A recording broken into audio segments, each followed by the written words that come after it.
It's time for Cutting Edge Consciousness with Freeman Michaels and Barnett Bain. Thought-provoking discussions and bold ideas from the edge of possibility. And welcome back to Cutting Edge Consciousness. Freeman Michaels here with Barnett Bain. Well, it's always great to spend some time with Ray, even if it is not in person. This was really satisfying. Oh, he's fantastic. He is fantastic. I love the stories of his own life and the sort of ways in which that's the best part. Yeah, of course. It's always the best part of how he came to understand his own circumstances in a way that was constructive and allowed him to move forward. He mentioned very briefly that it's very easy to get caught in a kind of victim perspective, and I know that for both of us we've done that. And this offer of a generative and exciting future is really major. And it's, we are very, very blessed to live at a time when there are resources around and when there's an ever-increasing community of support because there is so much power in the telling. Makes it easier to take the blindfold off. We take it off and we keep it off for each other. Yes. And we support each other in this kind of giant community of synergy of empowered people that is building, gaining authority and personal autonomy and doing it together and doing it individually and in support of each other. This is a time like no other. Yeah, and on the backs of people such as Ray. I mean, the truth is a lot of people who have paved the way, it has opened up. It's much more acceptable and common, and obviously we're on a traditional radio station, so this is a conversation that can be had in a way that it couldn't 50 years ago. Yeah. I'm always in awe of how large the community is and how large that we have an audience. I'm always in awe. I never take it for granted. It's always like I'm always shocked. Hey, wait a minute. I'm shocked, and I'm always in awe that there is such it's so widespread. We get all kinds of mail here. I don't have to tell you, but I'm the one that gets it. You're the one. Yeah, you're the one that sends it along to me. So there's all kinds of mail that we get, and the mail is so dialed in. I mean, it's just people are so wise. They send us mail, and this mail kind of opens us up to ideas and perspectives and insights that we would not otherwise have had. And so we're very grateful for all of that communication that we get from our listeners. But I'm always in awe of just how rapidly the wisdom is flowering. Oh, that's absolutely true. That's absolutely true. And also just that, I'll speak personally. So just doing this show with you, Barnett, has been such a gift because so many things that I might have held in a particular way got loosened, and this edge of possibility, which is what this show is based on, is that we're going to go to our own edge. We're going to keep pushing the edge, keep growing into what's possible. What more are we open to? That's exciting. That there's an element of, and we started the show with this, that these Chinese physicists are playing with. That's my language. Playing with photons and able to, in essence, teleport them. I mean, that's pretty much what happened. What is even, to add to that, what makes it so wondrous is they are saying in their scientific papers that they are not moving it linear, like you're not going from Monday to Friday and passing through Wednesday. No. What they are saying that they are making it, they're taking a photon from position A, they're making it nowhere, and then they're having it reappear someplace Unbelievable. else. Now here, they're saying that what they're actually doing is constellating an entirely different set of probabilities in order to mirror all of the properties of the photon that began at position A. It's mind-boggling. So it is mind-boggling. It is mind-boggling. Well, the mind cannot possibly wrap itself around.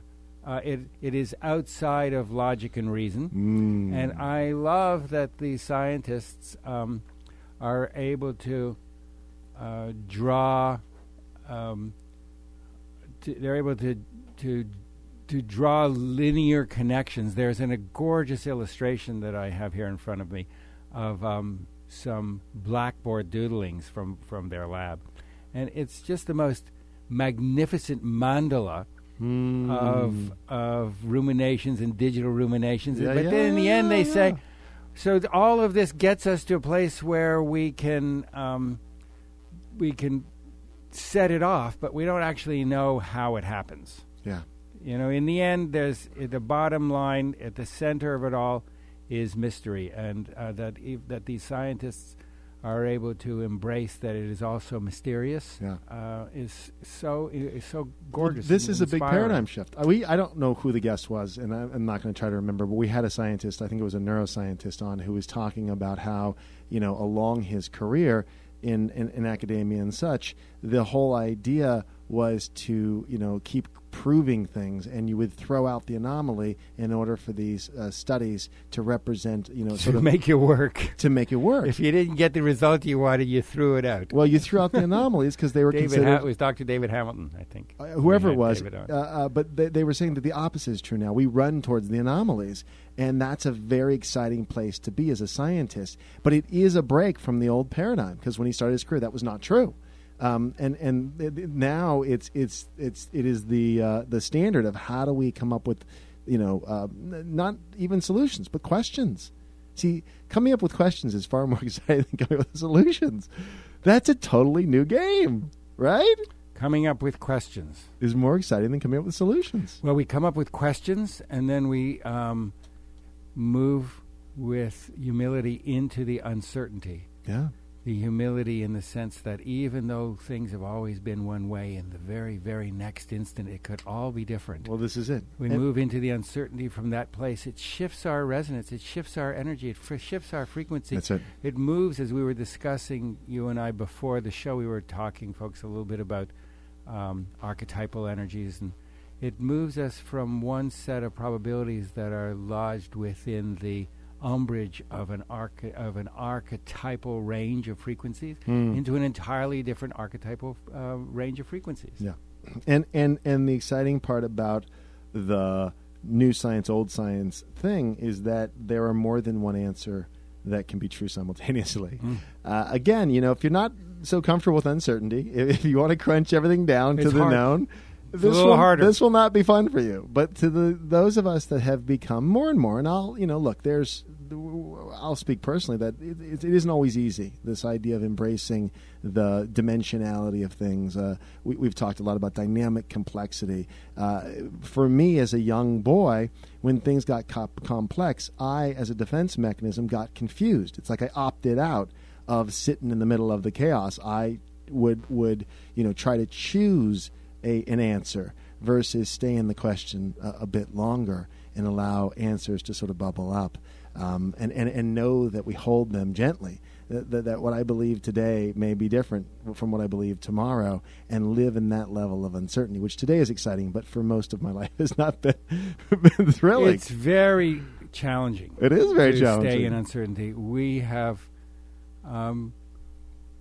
as humans, we're conditioned to be more comfortable in knowing, even if what we know is unpleasant. Right. I know for myself, sometimes I would rather know I've failed or I've fallen short or something's not going to happen. And I know there are people who are listening that are saying, "Oh no, not me! I can't relate to this at all." And that's great. And maybe I'd invite you to look a little deeper. Yeah. Or maybe it shows up for some where certainty that the world is going to hell in a handbag, or this particular politician or that one is the doom for us all. These kinds of positions that we take, we're more comfortable in them, even though they add up to a bad bargain. Yes. Then the discomfort of saying, God, Frank, I just don't know. That is really confrontive. Yeah. Really, really challenging. Well, but the offer on the backside of that is I'm willing to find out. This is not a complacency. This is an active I don't know. It's an I don't know that's filled with curiosity and wonder and willing to bravely go where no man has gone before. Sorry, I had to quote Star Trek there for a second.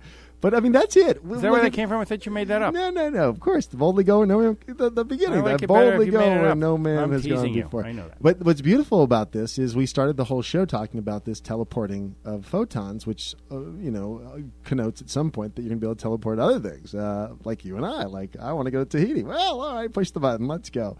Or what was that thing called? It was called teleporter, right? Teleporting. It also connotes to me that we are shifting energy states internally all of the time because they're saying they're not really moving anything. Right. They're not really moving anything. Right. And we do that all of the time. We shift from one energy state to another energy state. We shift from one dial on our preset radio buttons in our car to another. With one punch of the button, we're at an entirely different set of frequencies going from country and western to rock and roll. And it suggests that we're on all these at all times. It's whichever one we're dialed into in terms of being a what's that called? A dimension? Bandwidth, dimensional bandwidth, multi-dimensional. We talked about it when Daryl was here, when Daryl Anka was here. We're talking about, what's the language? Multiple, the multiple realities, but there's a word for that. Anyhow, we can go with bandwidth. That we are, it's another... I'm not helping. I can't be helpful to you here because I don't know where you're going. So I don't know either. I'm watching you swinging.